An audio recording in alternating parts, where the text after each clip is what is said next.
पर्वतीमध्ये कशी परिस्थिती आहे बरं, कोणाचं पारडं जड वाटतंय? मिसळ राईन पर्वतीमध्ये भारतीय जनता पार्टी. तरी आबा बागुल अपक्ष उमेदवार हिरा सारखाच माणूस आहे आणि हिराच येणार निवडून. काका काय वाटतं पर्वतीत कोणाचं पारडं? पर्वतीत आता अश्विनीताई कर्मचं पारडं पारडं कोणाचं जड आहे बरं इथं? ना माधुरी मिसळांचं. दादा काय सांगाल पर्वतीमध्ये कशी बरं परिस्थिती आहे सध्या? माधुरी ताईच.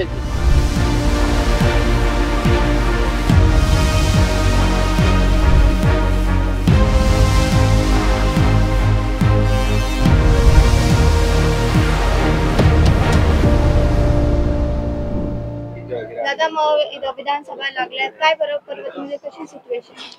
पर्वतीमध्ये भारतीय जनता पार्टी, कारण की हा पर्वती हा गडच भारतीय जनता पार्टीचा आहे. म्हणजे त्या विचाराची माणसं आहे इथे. इथं पक्षापेक्षा आता एक तुम्ही एक हिंदुत्व म्हणलं तरी चालेल.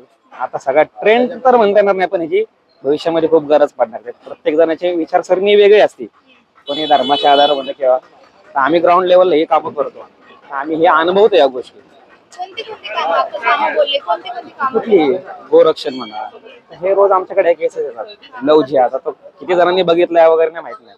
आमच्या मित्रांच्याच बहिणींसोबत वगैरे या सगळ्या गोष्टी झालेल्या आहेत. त्यामुळे आमचा यावर विश्वास आहे. ज्यांनी पाहिलं ते विश्वास ठेवणार आहे. मग तुम्ही जरी पाहिलं तर तुम्ही विश्वास ठेवणारच. या गोष्टींमध्ये काम करत असताना आम्हाला इथून तर येतच आहे. फक्त हीच गोष्ट नाही, फक्त हिंदुत्वाची गोष्ट नाही, विकासाचं जरी म्हणलं तरी पण बीजेपीचं आपल्या इथं भरपूर काम आहे. आपल्या इथं 4 नगरसेवक बीजेपीच आहेत. दादा काय सांगाल पर्वतीमध्ये कशी बरं परिस्थिती आहे सध्या? माधुरी ताईच. माधुरी ताईच मिसळ. माधुरी ताई मिसळ. तर दुसरीकडे अश्विनी कदम पण आहे. तर काय वाटतं फाईट कशी होईल बरं?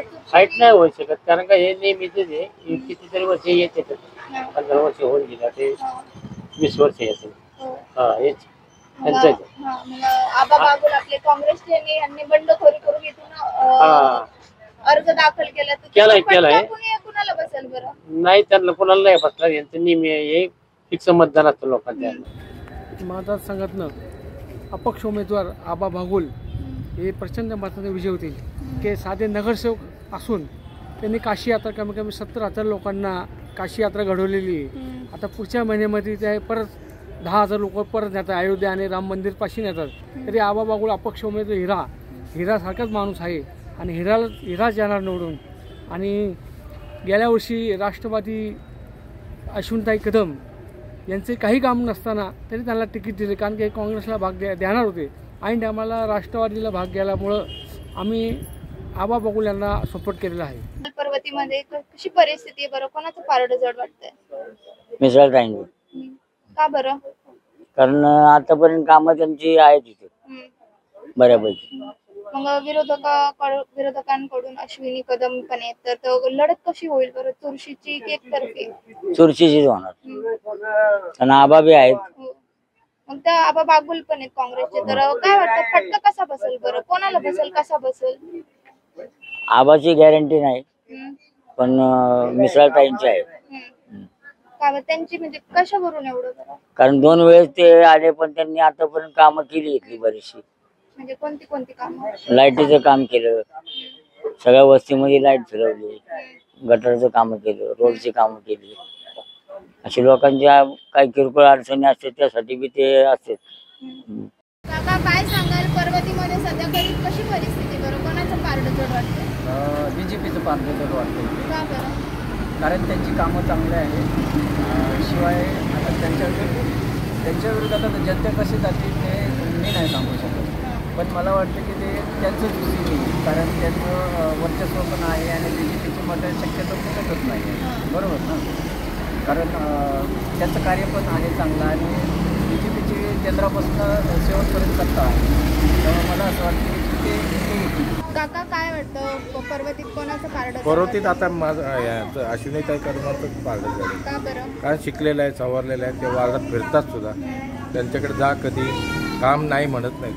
कुठल्या वार्डातले काय वार्ड. आबा बागुल पण चांगले. आता आबा बागुल पण बद्दल आमचं दुर्मत पण नाही, तर त्यांना मिळायला पाहिजे होतं. काँग्रेसने त्यांना डावललं यावेळेस. त्यांनी लोकसभेला बंडखोरी केली नसती किंवा त्यांनी प्रचार केला नाही बरोबर दंगे घालून, तर त्यांच्यावरही पाळी आली. आता आज हे काँग्रेसचा बालेकिल्लाच आहे पहिला पर्वती. पण यांच्या भांडणात काय झालं, BJP लागून गेली. आता सध्या तरी परिस्थिती अशी आहे की मिसळला होत नाही. का बरं? कामं व्यवस्थित आहेत, सर्वांगीण विकास आहे, महिलांचे संरक्षण आहे, त्यामुळे त्यांना पुन्हा एकदा चौथ्यांदा आम्ही आमदार म्हणून निवडणार आहे. पण जोर तर इथं जरा BJPचाच आहे. कोण उमेदवार माहिती आहे तिथले? ते माधुरी मिसाळ आहे, आबा बागोले अपक्ष, आणि ते कदम आहे, अश्विनी कदम पवारांच्या पक्ष. हो. अश्विनी कदम तसं तर मनात लोकांच्या अश्विनी कदमच याव्यात पारडं कोणाची जड आहे बरं इथं? ना. माधुरी मिसाळांचं. का बरं? सत्ताधारी आहेत ना ते, सत्ताधारी आहेत. आणि या एरियातले नगरसेवक बहुतेक BJPचे,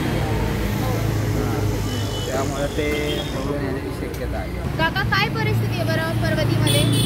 आमची कामं झाली नाही बाबा, कुठली कामं? कुठंच काय नाही, पुढं लक्ष जात नाही. काय बघा काय स्वच्छता आहे. मग आता तिघजण तिरंगी लढत आहे, तर प्रचारासाठी जेव्हा येतात इथं आलेत का पहिलं तर ते सांगा. नाही रस्त्याने ओरडतात ते.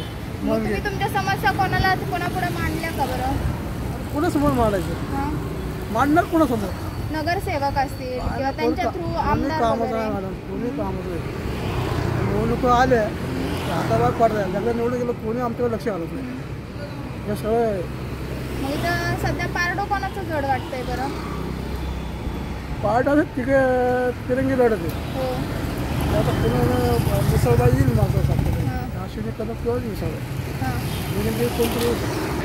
सध्या परिस्थिती अशी आहे की माधुरीताई मिसाळ फॉर्मला आहेत, कारण की इथे राष्ट्रवादी काँग्रेस आणि काँग्रेसमध्ये फूट पडलेली आहे.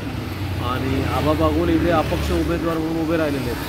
आणि अश्विनीताई कदम पण चांगले उमेदवार आहेत, पण आबा बागुल उभे असल्यामुळं त्या मतामध्ये फूट पडणार आहे आणि माधुरीताईंचा चान्स वाढलेला आहे.